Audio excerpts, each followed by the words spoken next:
함께 말씀 보도록 하겠습니다. 마태복음 13장 44절로 58절까지의 말씀을 제가 봉독하겠습니다. 신약성경 22쪽에 있습니다. 마태복음 13장 44절로 58절까지의 말씀을 제가 봉독하겠습니다. 천국은 마치 밭에 감춘 보화 같으니 사람이 이를 발견한 후 숨겨두고 기뻐하며 돌아가서 자기의 소유를 다 팔아 그 밭을 사느니라. 또 천국은 마치 좋은 진주를 구하는 장사와 같으니 극히 값진 진주 하나를 발견하며 가서 자기의 소유를 다 팔아 그 진주를 사느니라. 또 천국은 마치 바다에 치고 각종 물고기를 모는 그물과 같으니 그물이 가득함에 물가로 끌어내고 앉아서 좋은 것은 그릇에 담고 못된 것은 내버리느니라. 세상 끝날에도 이러하니라. 천사들이 와서 의인 중에서 악인을 갈라내요 불뭇불에 던져 넣으리니 거기서 울며 이를 갈리라. 이 모든 것을 깨달았느냐 하시니 대답하되 그러하니이다. 예수께서 이르시되 그러므로 천국에 제자된 서기관마다 마치 새 것과 옛 것을 그 곳간에서 내오는 집주인과 같으니라. 예수께서 이 모든 비유를 마치신 후에 그곳을 떠나서 고향으로 돌아가사 그들의 회당에서 가르치시니 그들이 놀라 이르되 이 사람의 지혜와 이 능력이 어디서 났느냐? 이는 그 목수의 아들이 아니냐? 그의 어머니는 마리아, 그의 형제들은 야고보, 요셉, 시몬, 유다라 하지 않느냐? 그 누이들은 다 우리와 함께 있지 아니하냐? 그런즉 이 사람의 이 모든 것이 어디서 났느냐고 예수를 배척한지라. 예수께서 그들에게 말씀하시되 선지자가 자기 고향과 자기 집 외에 존경을 받지 않음이 없느니라 하시고 그들이 믿지 않음으로 말미암아 거기서 많은 능력을 행하지 아니하시니라. 아멘. 할렐루야. 우리는 지난주 예수님의 비유 두 번째 시간으로 가라지 비유와 겨자씨 누룩에 대한 비유를 살펴보았습니다. 그리고 그 비유를 해석하기로 예수님께서 당장에 가라지를 심판하지 않는다고 해서 하나님을 의심하거나 제멋대로 살지 말고 항상 깨어 믿음의 삶을 살아낼 것을 말씀드렸습니다. 왜냐하면 지금은 비록 믿음의 사람과 악인들의 차이를 못 느끼겠지만 가장 작은 겨자씨가 큰 나무가 되는 것처럼 심판의 때는 반드시 믿음을 지키고 살아가는 자는 해같이 빛나게 되며 악인은 반드시 가라지처럼 불에 던져 넣어져 죽어버릴 것이기 때문입니다. 그리고 오늘 우리가 살펴본 본문 역시 예수님께서는 비유로 말씀하셨습니다. 그리고 이는 앞서 언급한 의인들이 거하는 아버지의 나라 천국에 관한 비유입니다. 예수님께서 천국에 대하여 먼저 세 가지 비유를 말씀하신 후에 고향에 방문하시지만 오랜만에 방문한 고향에서 금이 환향은 바라지도 않았지만 반겨주는 이조차 없었고 오히려 고향에서 배척을 당하셨습니다. 그렇다면 오늘 예수님께서 천국의 비유의 말씀에 이어 고향에서 존경받지 못한 예수님의 이 사건이 오늘 이 자리에 앉아 예배드리는 우리와 어떠한 연관이 있으며 이를 통해 예수님께서 우리에게 하시고자 하는 말씀이 무엇인지 또 천국 비유와 고향에서 배척당하신 사건은 어떠한 연관이 있는 것인지 본문의 내용을 살펴보기 원합니다. 먼저 천국 비유의 말씀은 본문의 시작인 44절로부터 50절까지의 말씀이며 이 본문의 말씀의 면밀히 살펴보지 않으면 천국이라는 하나의 주제에 같은 의미를 담은 세 가지 비유로 볼 수 있겠지만 이 본문을 자세히 들여다보면 예수님께서 이 세 가지 비유를 통해 전달하시고자 하는 내용이 조금씩 다르다는 것을 확인할 수 있습니다. 그렇다면 오늘 이를 통해 예수님께서 하나님 나라, 천국에 대한 어떠한 가르침을 주시고자 천국에 관한 세 가지 비유를 말씀하셨는지 먼저 첫 번째 비유를 살펴보면 44절에 등장합니다. 말씀은 다음과 같습니다. 천국은 마치 밭에 감추인 보화 같으니 사람이 이를 발견한 후 숨겨두고 기뻐하며 돌아가서 자기의 소유를 다 팔아 그 밭을 사느니라. 이는 우리가 복음 성가로도 너무나 잘 알고 있는 말씀 아닙니까? 천국 비유하면 가장 먼저 떠오르는 말씀이 바로 이 말씀일 것입니다. 그리고 이는 문자 그대로 밭에 감추어진 보화를 발견한 사람은 자신이 가지고 있는 그 무엇보다 이 보화의 가치가 크기 때문에 자기의 모든 소유를 다 팔아, 오늘날로 이야기하면 영혼까지 다 끌어 전 재산을 모아 밭을 사는 것은 당연한 일일 것입니다. 그리고 그렇게까지 해서 밭을 사는 이유는 당연히 눈에 보이는 밭을 사는 것이 아니라 그 밭 속에 묻힌 보화를 보고 그 밭에 내 모든 소유를 팔아 사는 것입니다. 투자하는 것이겠죠. 하지만 이 사실, 밭에 숨겨진 보화가 있다는 사실을 알지 못하는 사람에게는 전 재산을 팔아서 밭을 사는 이 사람을 이해하지 못할 것이며 굳이 그렇게까지 할 필요가 있냐고 그를 말릴 것입니다. 그리고 이는 너무나 당연한 말이지요. 그런데 오늘 예수님께서는 이 당연한 이치, 당연한 비유를 천국에 대한 말씀, 천국에 대한 가르침으로 주시기 위해 이 말씀을 하신 것입니다. 그러므로 다시 말해 천국은 밭에 감춰진 보화라고 말씀하시므로 천국은 모든 사람들 눈에 드러나는 것, 누구나 쉽게 찾아낼 수 있는 것이 아니라 감춰진 것이고, 그를 발견한 자만이 그의 가치를 알고 자기의 소유를 다 팔아 차지한다는 가르침을 주시려고 이 말씀을 하신 것입니다. 그러므로 오늘을 살아가는 우리도 이 천국에 입성하기 위해서는 눈에 보이지 않는 숨겨져 있는 천국을 찾아야 한다는 것이죠. 그리고 이를 위해 자신의 생각과 자신의 노력 전부를 내려놓고 하나님의 뜻, 하나님의 생각, 하나님의 말씀대로 살아내신 그리스도를 따르는 삶을 살아야 한다는 것을 말씀하시고자 오늘 이 천국 비유, 밭에 감추어진 보화의 천국을 비유하신 것입니다. 그리고 또 이와 반대로 세상 사람들은 당연하게도 보화, 천국을 발견하지 못하였기 때문에 전 재산을 팔아 밭을 사는 사람을 이해하지 못하는 것처럼 자신의 생각, 노력, 삶의 전부를 내려놓고 주님을 따르는 자를 살아가는 그 사람들을 이해하지 못하는 것은 당연한 일이라는 것을 비유를 통해 또한 깨달을 수 있는 말씀입니다.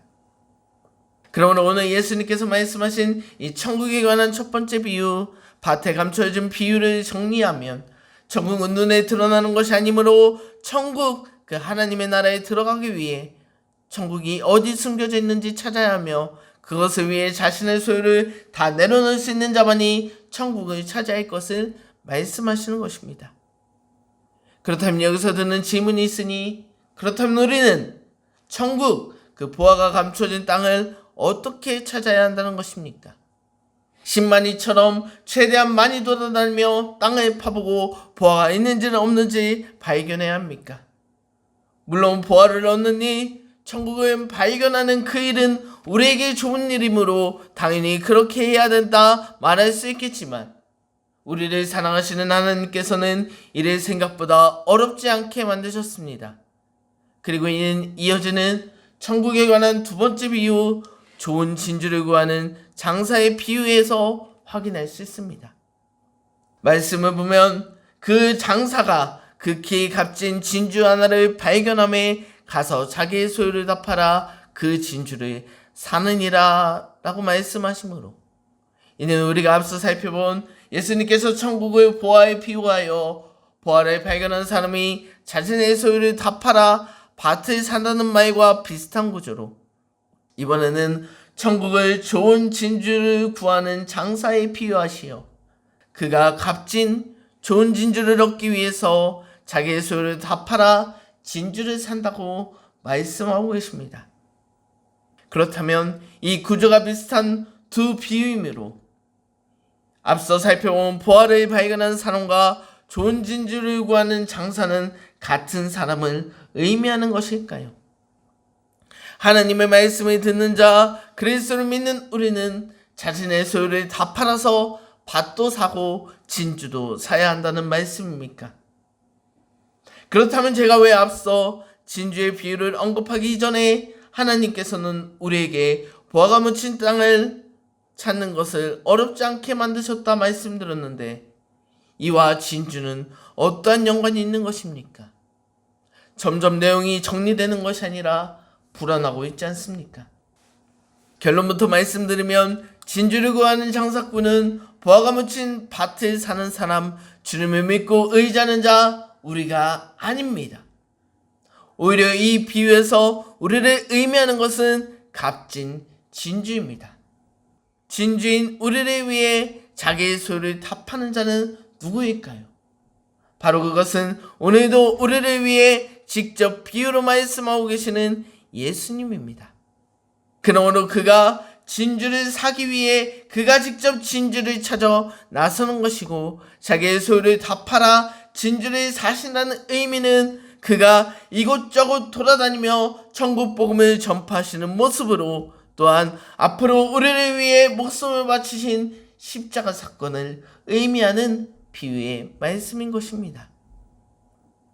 그러므로 다시 구조가 같은 이 두 가지 비유를 정리하면, 오늘 예수님께서는 천국에 대한 이 두 가지 비유, 자기 소유를 모아 보아 천국에 묻힌 밭을 사는 것, 진주는 말씀을 듣는 우리고 값진 진주를 사는 장수는 예수 그리스도를 의미하는 바입니다. 그리고 이는 우리를 사랑하시는 예수님께서 우리를 찾으시려고 이곳저곳 다니신 것이며 천국 복음을 전파하심으로 우리를 자기 소유 삼으셨으므로, 우리는 그러므로 보화가 묻힌 땅을 찾을 필요가 없고, 우리는 그저 자기의 모든 소유를 팔아 우리의 주인 되시는 예수님을 따라가다 보면 그가 우리를 보화가 묻힌 그 땅으로 인도하시는 내용으로 이해할 수 있는 것입니다. 그리고 이어 예수님께서는 천국에 대해 세 번째로, 천국은 마치 물고기를 잡는 그물과 같다 말씀하십니다. 이는 우리를 자기 소유 삼으시고 보화가 감춰진 밭에 우리를 데려다 놓으심으로 끝나는 것이 아니라, 보화가 묻힌 그 땅을 열심히 파서 누가 보화를 발견하는지 지켜보신다는 말씀으로 해석할 수 있습니다.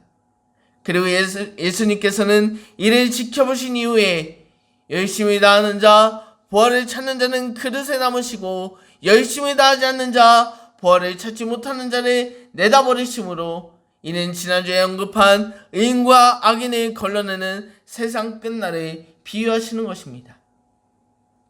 그리고 이 말씀을 다 마치신 예수님께서는 제자들을 향해 비유의 의미를 온전히 깨닫는지 모르시고 이어 고향에 방문하시는 것입니다.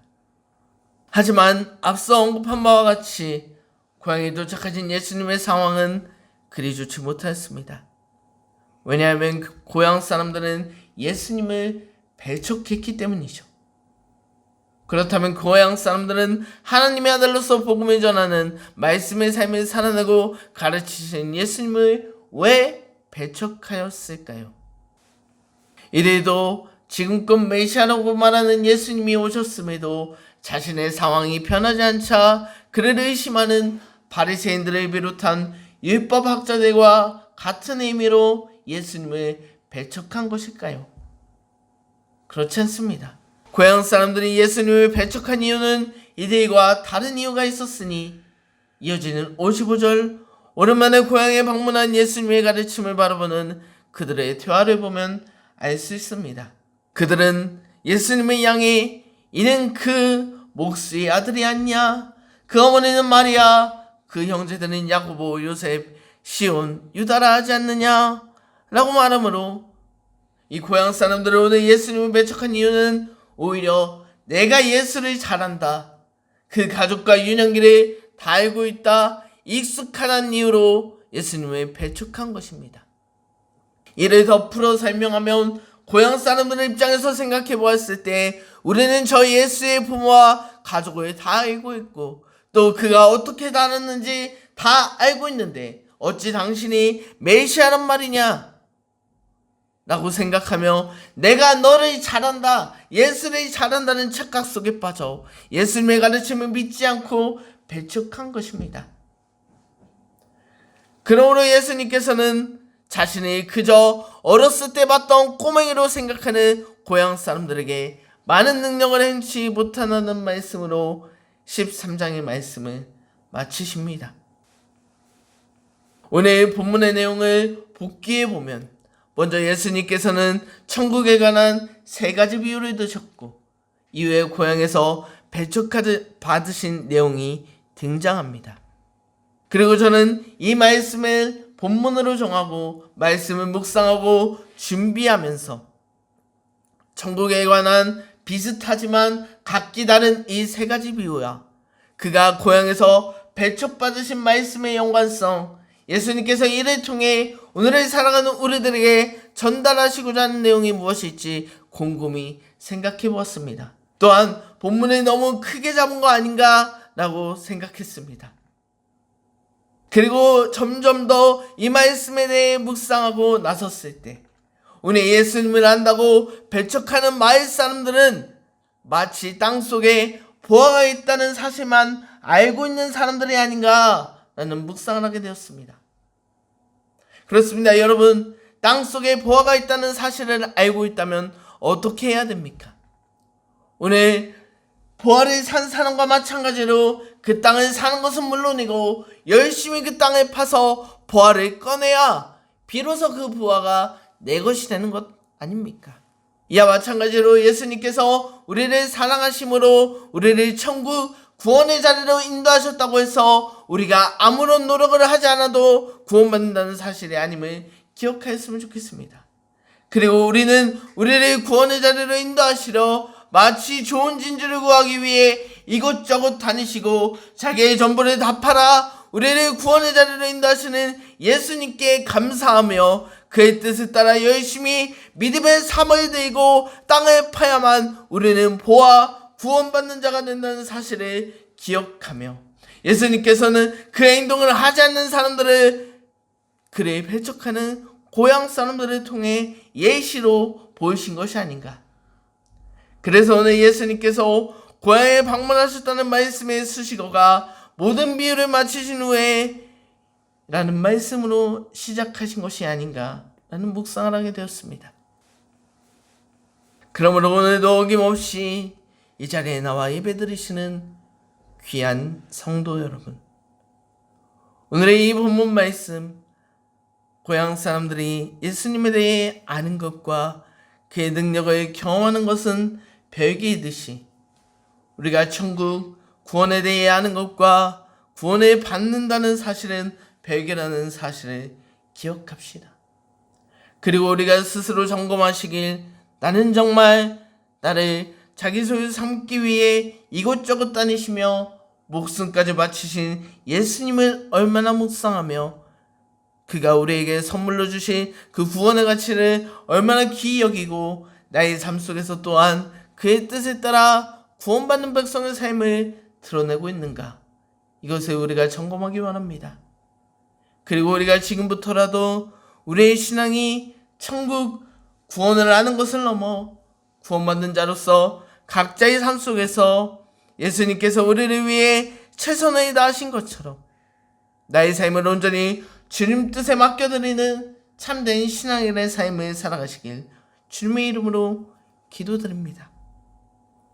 그래야 한다면 우리를 사랑하신 예수님께서 우리의 삶 속에서 그리스도의 크신 능력을 경험토록 인도하실 것입니다. 그 능력을 맛보아 알게 하실 것입니다. 오늘 이 말씀을 기억하며 함께 찬양하고 기도하는 시간 갖기 원합니다.